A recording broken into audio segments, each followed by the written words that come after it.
Chapter 1 It Hurts. You are listening at famvetv.info.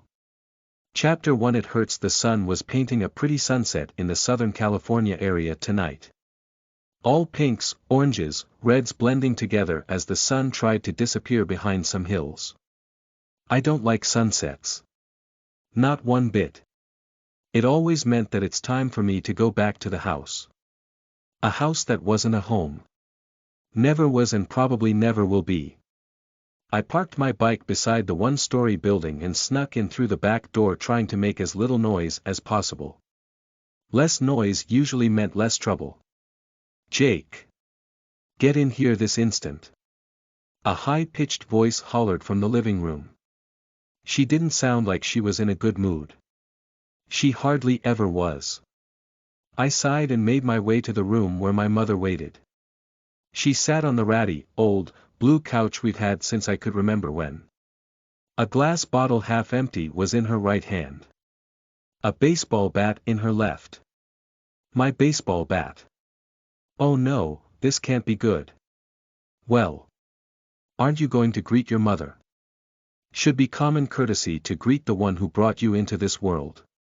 She took a few swigs from the bottle, no doubt getting shit-faced.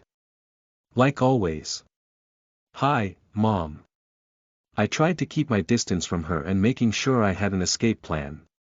Not something a 13-year-old usually had to keep in mind, but you pick up on these things when you've only ever lived with an alcoholic, abusive, crazy mother.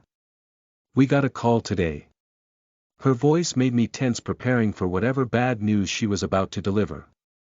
A man was looking for me to ask if my son, Jake, would be interested in going to some fancy schmanny private high school on a baseball scholarship. Imagine my surprise to find out my boy was so good at a sport I banned him to play. So I decide to go through his room to find out what other secrets he's keeping. She playfully swung the bat around, looking a bit deranged. Look what I found. I clenched my fists, inwardly cursing that coach. I told him to never call the house number, that he could just find me at my school. That's just for decoration. I lied through my teeth, hoping to buy some time before the alcohol makes her sleepy. She chuckled, placing the bottle down as she stood up. My boy, you think you can lie to me? She gripped the bat with both hands and started to recklessly swing it around. Were you thinking I didn't notice you leaving early and coming back late? That you were slowly turning into your brother? Into your father? Stupid. I knew it was time to make a run for it. Whenever she mentioned the missing half of our family, it only spelt out bad news for me. And danger. As I tried to back up the way I came in, she charged me. Lifting the bat in the air, she swung it down like a sword, connecting with the back of my head.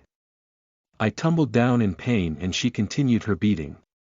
The bat took turns hitting my ribs, legs and arms. I rolled into a ball, trying to protect my abdomen and head. Everything was hurting in mere minutes. Why me? Why her?